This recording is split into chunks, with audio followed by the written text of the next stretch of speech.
Muy buen día. Tenemos la lectura de la liturgia de la palabra del día lunes 20 de abril, en la tercera semana del tiempo de Pascua, ciclo litúrgico A. Damos el crédito correspondiente. Estamos leyendo del misal popular que edita Paulinas con base en la Conferencia Episcopal de Colombia. Muy bien, recordemos que estamos en este tiempo de Pascua, de resurrección, que es como si fuera un solo día de fiesta, ¿no? Como un solo domingo, el domingo que marca el primer día de la creación, el nuevo primer día de la creación, ¿no? A través de Jesucristo con su muerte y resurrección. La creación nueva espiritual, en el Espíritu, ¿no? En Cristo Jesús. Muy bien, vamos a la primera lectura.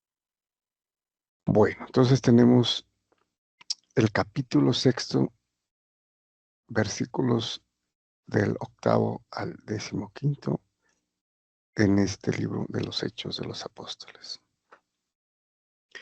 Vamos a escuchar el pasaje del martirio de San Esteban, uno de los diáconos nombrados por la iglesia, ¿no?, por los apóstoles, para que los ayudaran en la entrega de las ofrendas, ¿no?, para favorecer a las viudas, a los huérfanos, a la gente pobre.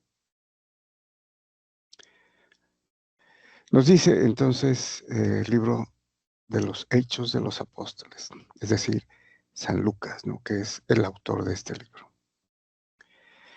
En aquellos días, Esteban, lleno de la gracia y poder, realizaba grandes prodigios y signos en medio del pueblo.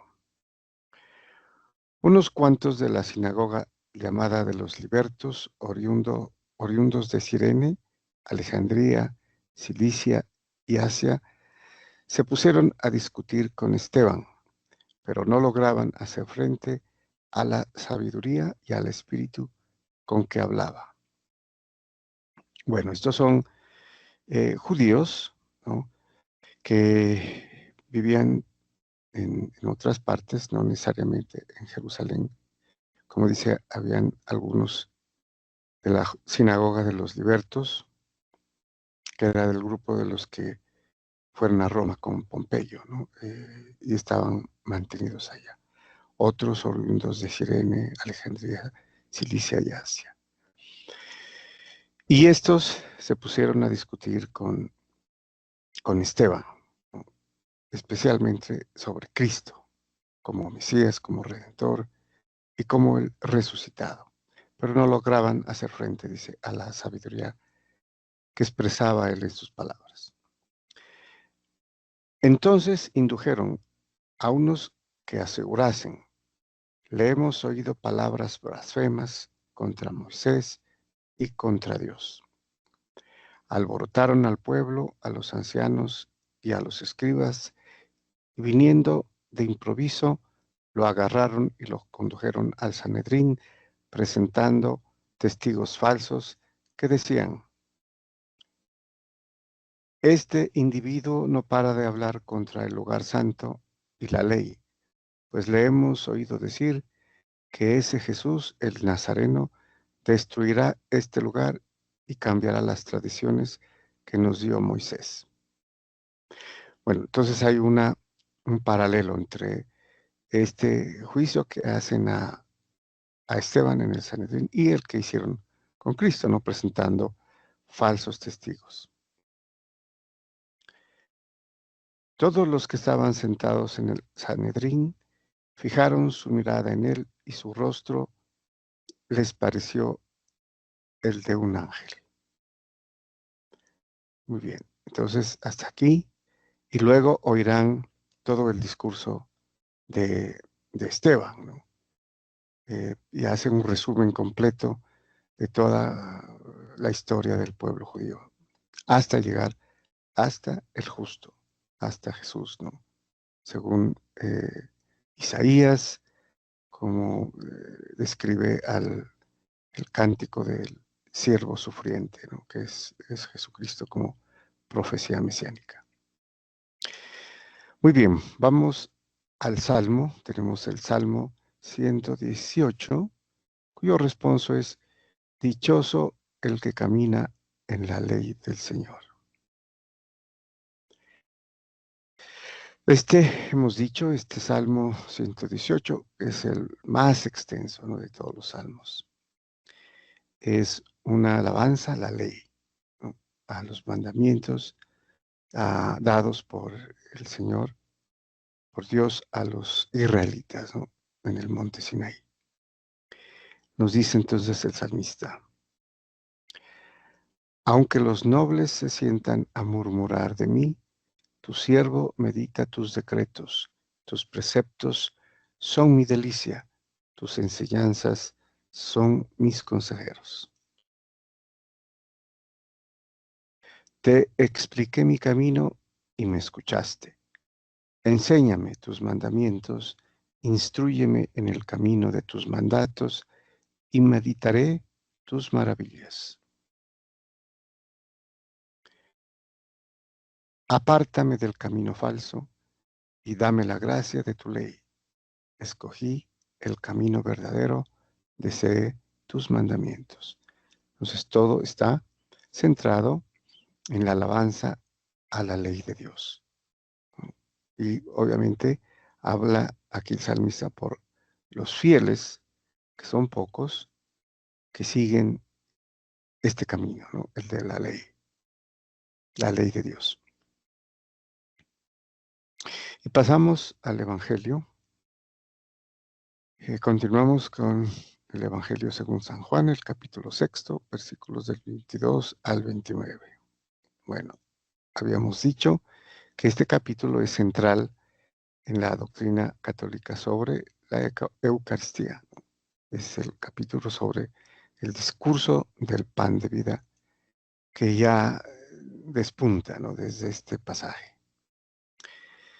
Bueno, nos dice San Juan: después de que Jesús hubo saciado a 5,000 hombres, sus discípulos lo vieron caminando sobre el mar. Al día siguiente, la gente que se había quedado al otro lado del mar notó que allí no ha habido más que una barca y que Jesús no había embarcado con sus discípulos, sino que sus discípulos se habían marchado solos. Entretanto, unas barcas de Tiberíades llegaron cerca al sitio donde habían comido pan después que el Señor había dado gracias. Bueno, aquí hay que tener en cuenta que después del milagro de la multiplicación de los panes, em, la gente quería hacerlo rey. Y entonces él se les apartó, salió, ¿no? Y se fue solo, dice, se fue a un monte solo, obviamente a orar. Y los apóstoles regresaron a Cafarnaúm, ¿no?, de ese sitio, o sea, atravesando el mar. Cuando los apóstoles estaban a medio camino del mar, en la barca, se les apareció Jesucristo, ¿no?, caminando hacia ellos en el mar. Entonces tuvieron miedo y él les dijo que no tuvieran miedo, que era él, ¿no? Y precisamente en ese momento llegaron a tierra. Entonces a Jesucristo no lo vieron coger una barca, ¿no?, los que habían quedado al otro lado. Cuando los que habían quedado al otro lado se fueron a Cafarnaúm, lo encontraron allá. Y entonces sucede lo que sigue. Cuando la gente vio que ni Jesús ni sus discípulos estaban allí, se embarcaron y fueron a Cafarnaúm en busca de Jesús. Al encontrarlo en la otra orilla del lago, le preguntaron: Maestro, ¿cuándo has venido aquí? precisamente por lo que había pasado, ¿no? Jesús les contestó, en verdad les digo, ustedes me buscan no porque han visto signos, sino porque comieron pan hasta saciarse. Trabajen no por el alimento que perece, sino por el alimento que perdura para la vida eterna, el que les dará el Hijo del Hombre, pues a éste lo ha sellado el Padre Dios. Aquí ya hay un primer indicio, ¿no? O signo eucarístico, ¿no? Entonces, trabajen no por el alimento que perece, o sea, por el alimento normal, biológico, ¿no? Y ya les está diciendo que lo hagan por el que perdura para la vida eterna, que Él les dará, ¿no? Y ese es el alimento eucarístico que ellos todavía no, ni siquiera se imaginan, ¿no? Ni siquiera lo entenderán al final. Pues a este dice, lo ha sellado el Padre Dios. El sello, ¿no? El sello es en realidad el Espíritu. En nosotros es el bautismo, el sacramento del inicio y de la incorporación nuestra a la iglesia. Ellos le preguntaron, ¿y qué tenemos que hacer para realizar las obras de Dios? Bueno, aquí es interesante eh, el verbo, ¿no? Aquí les dice trabajen, no por el alimento, o sea, obren, ¿no? Obren, esfuércense, hagan obras, pero no por el alimento que perece, sino por el alimento que perdura para la vida eterna, el que les dará el Hijo del Hombre, pues a este lo ha sellado el Padre Dios. Aquí hay una conexión entre el obrar y, y Dios, ¿no? A este lo ha sellado el Padre Dios. Por eso ellos hacen la conexión y le preguntan, ¿y qué tenemos que hacer? Por el hagan, ¿no? Obren. ¿Qué tenemos que hacer para realizar las obras de Dios? Respondió Jesús, la obra de Dios es esta, que crean en el que Él ha enviado. Entonces es una obra en realidad, ¿no? ¿Por qué es una obra? Porque no solamente es el hecho intelectual de creer en alguien, ¿no? Sino de obedecerlo. Y precisamente aquí habría que observar el uso de esta preposición en, ¿no? En el griego es el famoso eis, que quiere decir, se traduciría mejor en este contexto, creer a el que ha enviado, ¿no? Creerle a él y no a otro, creerle a él, y creerle a él es creer en lo que él dice, ¿no? Con eso solucionaremos el problema de creer en alguien y no hacer nada, ¿no? Sí creo que es Jesucristo, el Hijo de Dios, aunque murió en la cruz, resucitó. No es suficiente.